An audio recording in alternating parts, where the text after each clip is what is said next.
Hello, good evening all. मैं काफ़ी दिनों से सोच रही थी कि हर दिन एक स्टोरी डालूं ताकि आप अपने बच्चों को एक स्टोरी सुनाएं रात को सोते वक्त, जो हमेशा से हमारे यहाँ रहा है। दादी नानी बाबा और जो भी बच्चे के साथ सोते हैं वो स्टोरी सुनाते थे।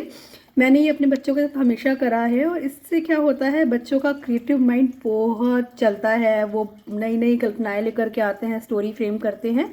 उन्हें भी स्टोरी बनाने को बोले तो चलिए आज की पहली कहानी शुरू करते हैं। एक बार की बात है, एक बूढ़ा आदमी एक गांव से जा रहा था। तो अब दिन भी ढल गया था और उसे भूख भी लग रही थी। तो उसने वहाँ के गांव के लोगों को बोला कि भाई, क्या मैं यहाँ पर आज रात गुजार सकता हूँ और क्या मुझे खाना कुछ मिल सकता है। तो वहाँ के लोगों ने बोला कि यहाँ तो वैसे ही बहुत ज़्यादा गरीबी है, इस गांव में हमारे लोगों के पास ही खाने को पर्याप्त नहीं है कुछ, तो हम आपसे कैसे शेयर कर सकते हैं। आप एक काम करिए, आप आगे चले जाइए दूसरे गांव में और वहाँ पर आसरा और खाना मांगिए। तो वो बूढ़ा आदमी थोड़ा सोचता है और फिर कहता है कि अरे भाई, मैं आपसे खाना मांग नहीं रहा हूँ, मैं कह रहा हूँ मैं बनाऊँगा खाना, हम लोग मिल कर के शेयर करते हैं उसको। उन लोगों ने कहा अरे वाह, ये तो बहुत ही अच्छी बात है। इससे अच्छी बात क्या हो सकती है कि ये आएगा और ये हमें खुद ही बना करके देगा और हमारा तो कुछ लगेगा नहीं और हम लोगों को खाने को भी मिलेगा। तो सारे लोग रेडी हो गए।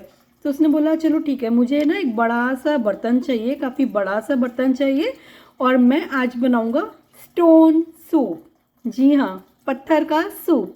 तो एक बड़ा सा बर्तन आ जाता है, वो उसको चढ़ाता है भट्टी में, आग में, चूल्हे में, जो भी आपको बताना है अपने बच्चों को आप अपने उसमें बताइएगा कंफर्टेबल वर्ड में।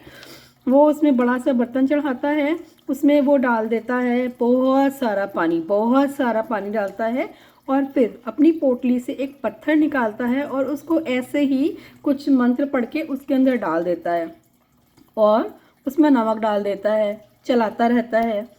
सारे लोग, पूरा गांव इकट्ठा होगा कि अरे ये स्टोन सूप कैसा बन रहा है। तो बड़ा ही अचंभित है, अगर ऐसे सूप बनने लग जाए तो हम लोगों को कभी भूख का अभाव, मतलब खाने का अभाव ही नहीं रहेगा, भूखे ही नहीं रहना पड़ेगा।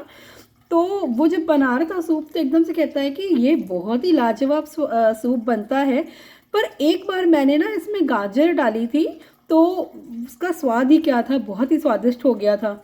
भीड़ में से एक बंदा निकल के आता है और वो कहता है कि गाजर तो मेरे घर में थोड़ी सी पड़ी है, चलो मैं ले आता हूँ।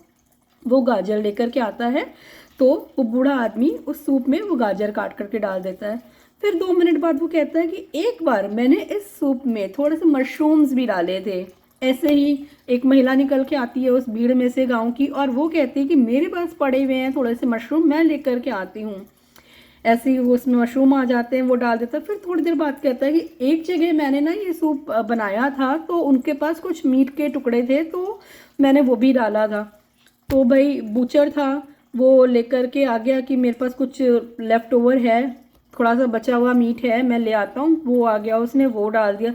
ऐसे ही करके उसने 2-3 आइटम और बता दिए कि मैंने कभी इसमें शलगम डाला था, मैंने कभी इसमें बंदा डाला था और इसका बीन्स डाला था, इसका स्वाद बहुत अच्छा हो गया था। तो उन्हीं उसी भीड़ में से कुछ कुछ लोग लेकर के आ गए सॉल्यूशन, मतलब सामान लेकर के आ गए और उसने वो सारा कुछ उसके अंदर डाला और फाइनली वो गर्मा गर्म वेजिटेबल सूप सारे गांव वालों ने शेयर करा। वो सारे इतने खुश थे, इतने खुश थे कि जब वो बूढ़ा आदमी रात को वहाँ रुका भी और अगले दिन जब वो गांव छोड़ करके अपने आगे के सफ़र के लिए बढ़ने लगा तो गांव वाले उसके पास आए और उसको रिक्वेस्ट करी कि आप प्लीज़ मुझे ये बताइए ना, आप मत जाइए, आप यहीं रहिए, आप यहीं पर ही रहिए, यहीं पर ही बनाइए और हम लोग हमेशा ऐसे ही रहेंगे। तो उस बूढ़े आदमी ने कहा कि नहीं, मैं यहाँ ठहर नहीं सकता, लेकिन मैं आपको इस सूप की रेसिपी ज़रूर शेयर करूँगा।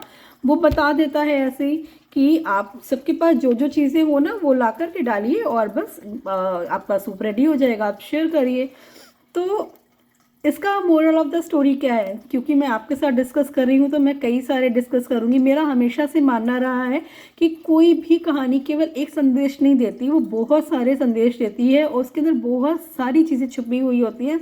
मैं जनरली एक अपने बच्चों को बताती हूँ, उनसे उनके पूछती हूँ, पर पहले तो मैं उनसे ही पूछती हूँ कि आप लोग अपने अपने मॉरल्स बताइए, फिर मैं बताती हूँ अपना। ऐसे मेरे पास कई सारे मॉरल्स होते हैं। अच्छा, इस वाली कहानी का जो मोरल, इसमें जो बुक में मोरल दिया था वो ये है कि हमें ना कभी भी निराश नहीं होना चाहिए। जब भी कोई समस्या आती है तो उसका समाधान भी आता है, हमें आउट ऑफ द बॉक्स जा कर के सोचना चाहिए धैर्य के साथ में।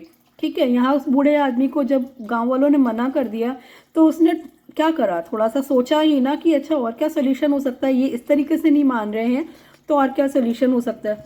दूसरी चीज़, कई बार क्या होता है ना, एक आदमी के पास समाधान नहीं होता पर कई सारे लोग होते हैं ना, वो मिलकर के समाधान दे देते हैं या उस चीज़ को और बेहतर बना देते हैं। अभी अगर केवल एक बंदे से ही उसने मांगा होता तो केवल गाजर आती, उसने बहुत सारे लोगों से मांगा तो अलग अलग चीज़ें आ गई और वो सूप कितना डिलीशियस बन गया।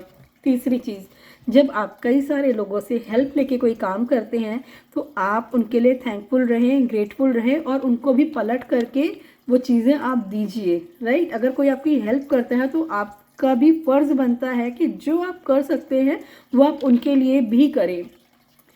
ये मैंने आपके साथ कुछ मॉरल्स शेयर करे हैं जो मुझे लगे हैं, कुछ और भी हैं जो मैं आपके साथ शेयर नहीं कर रही हूँ। आप बताइएगा कमेंट करके कि आपको क्या इसमें से सीखने को मिला, और अगर आपको लगता है कि मुझे ये ऐसी कहानियाँ कंटिन्यू रखनी चाहिएगा तो ज़रूर बताइएगा।